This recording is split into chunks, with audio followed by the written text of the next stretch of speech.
ได้เห็ดเพืองทุกคนเนาะเก็บเห็ดเพืองงามๆเลยสิเอาสบายดีชาวพ่อยโอ้ยนอนนี่บ่เมื่อคืนนี่นอนนำสาวย่อเนาะมื้อนี้จะมี FC คนหนึ่งเนาะที่คอมเมนต์ว่าสาวมอมติดต่อให้สาวพลอยแน่ว่ะเงินขาดองมีเนาะแล้วก็สีพ่อมาแต่งสาวพลอยแหละเอาเมื่ออยู่พังไทยน้ำ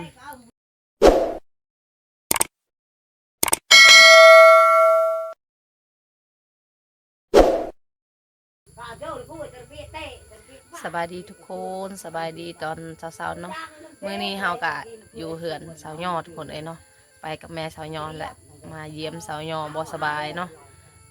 และเฮากะได้พบคนงามมื้อนี้ นางเอกเนาะ ได้มาพอสาวพลอยทุกคนเลยเนาะอยู่เหือนสาวยอดนี่แหละเนาะมาแต่บ้านคอยและเมื่อวานนี่นะนอนนึงคืนเนาะมานอนนึงคืนและเฮากับบ่ได้เล่นนำสาวพลอยทุกคนค่ะไปหายหมดมือ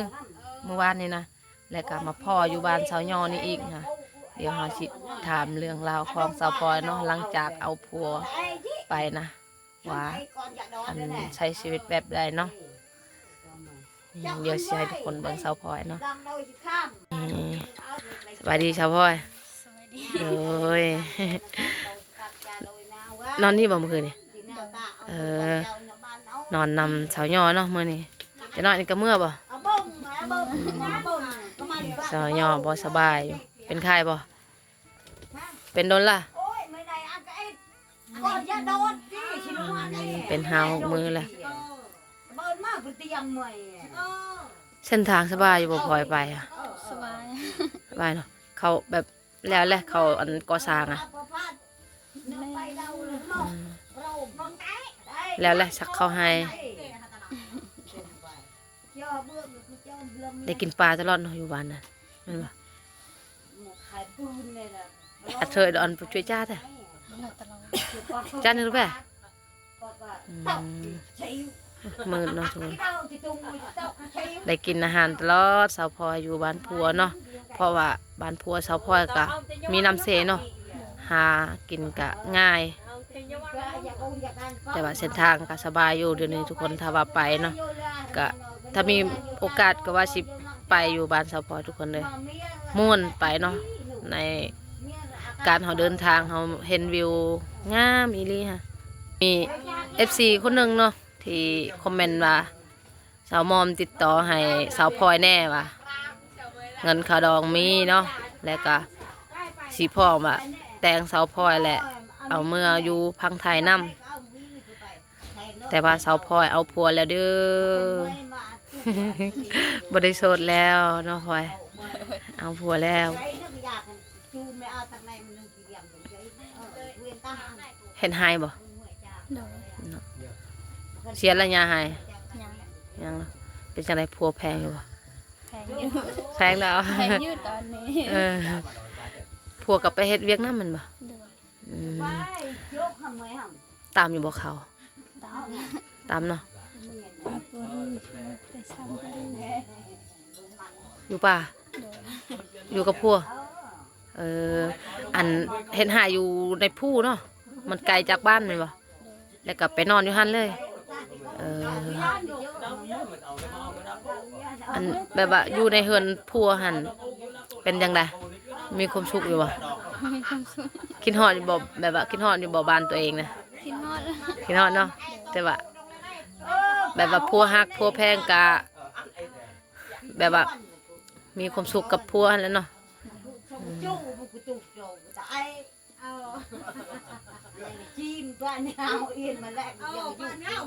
สาวยอก็อยู่บ้านบูดตอนนี้เป็นไข่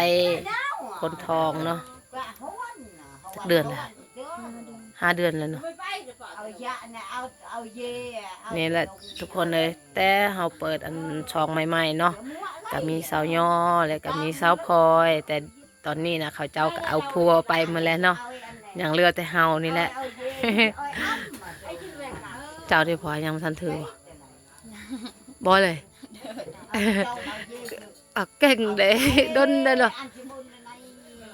จิกใส่จะมาอยากอ่ะบนบาทน่าจะได้อยู่2 เดือนเนาะแต่ตอนนั้นบ่พาวเอาดอกลำบากในลูก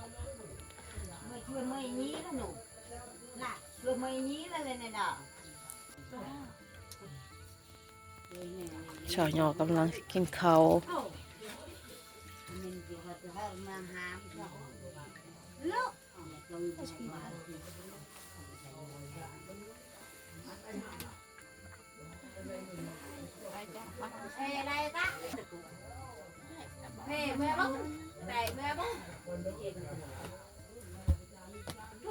ได้เตี๋ยว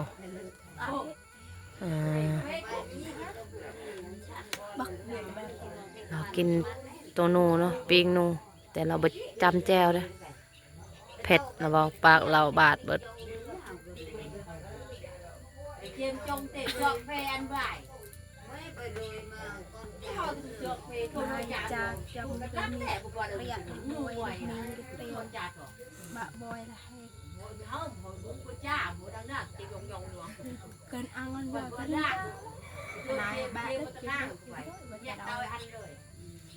ทางแอมเปรียมีบอยเตี๋ยว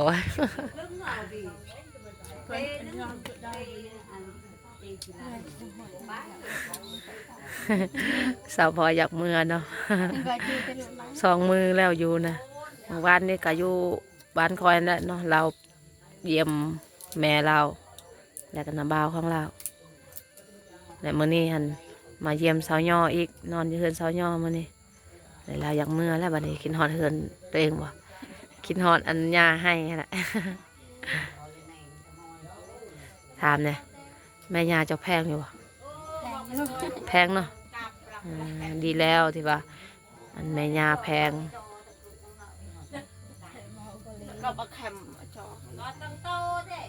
จู่8 โมงนั่นมันเปียเธอ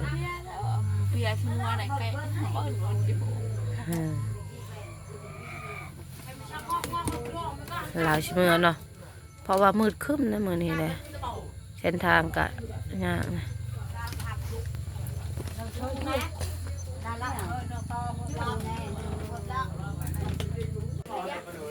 เดี๋ยวเราไปส่งสาวพลอยเมื่อทุกคน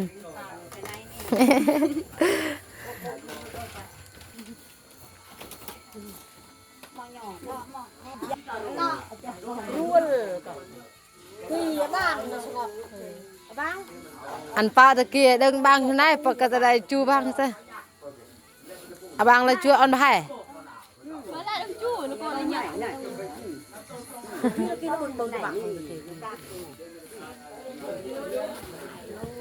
ของผักน้ำไม้บ่ตะกำน่าจะ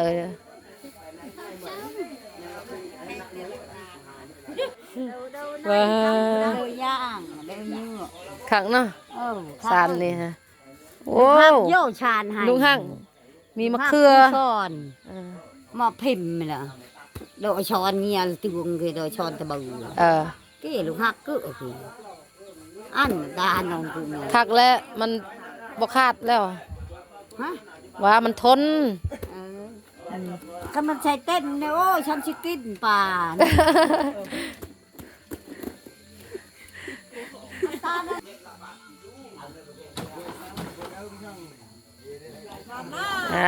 จะบ้าFTก่อน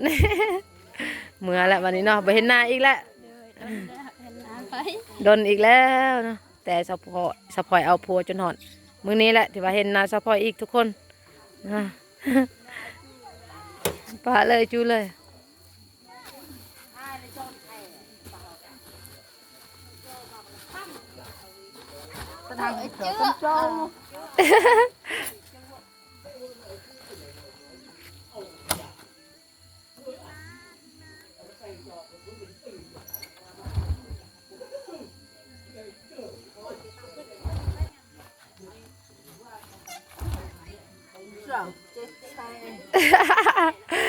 ตอนจูเนี่ยตัวตะแฉงเลย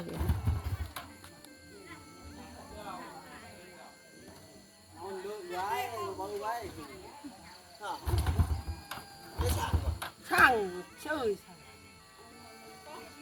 เขาต้องกลัวเองกลัว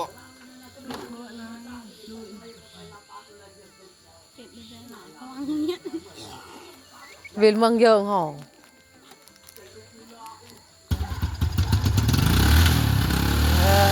ดีใจเลยสบอย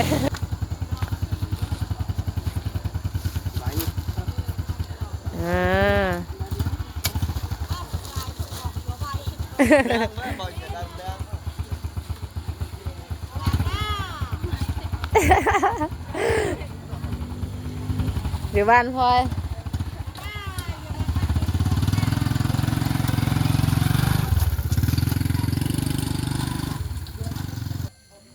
มาเยี่ยมสาวยอทุกคนเนาะแต่บังเอิญมาพอสาวพลอยอยู่บ้านนี้อีกเนาะตอนนี้เราก็เมื่อแล้วก็ใกล้เติบอยู่นะบ้านสาวพลอยนะถ้าว่าขี่รถซาก็น่าจะแม่น2 ชั่วโมงเนาะถ้าว่าแล่นไวก็1 ชั่วโมงป้ายก็ฮอดแล้วทุกคนเนาะเส้นทางก็สบายอยู่ตอนนี้นะสาวพลอยว่าเรากินข้าวหน่อยเดียวเนาะกินข้าวบ่แซ่บอ่ะกินอะไรยา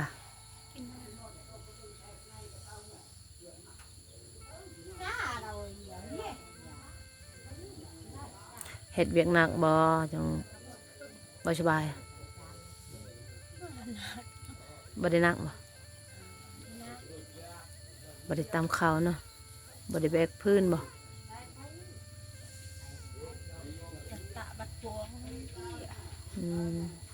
มีแต่เสียยาให้ยามันต้นแล้วว่ะ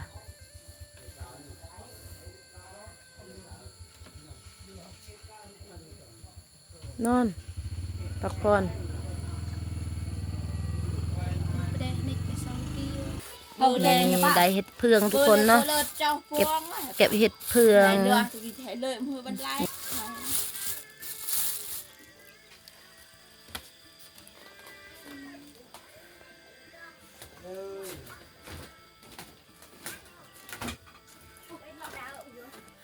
เช้าไปเด้อมื้อหน้าสิไปเยี่ยมอีกสาวยอบ่สบายทุกคนเอ้ยเนาะมื้อนี้ก็ไปเยี่ยมสาวยอ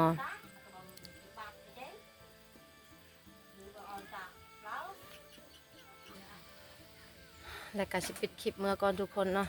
ตอนนี้ก็3 โมงแล้วมาแต่เช้าๆนี่มาเยี่ยมสาวยอกับแม่สาวยอไปแต่บังเอิญมาพบสาวพลอยทุกคนเนาะมือสาวพลอยมาบ้านคอยบัดคอยหันบ่ได้เล่นนำสาวพลอยเลยค่ะ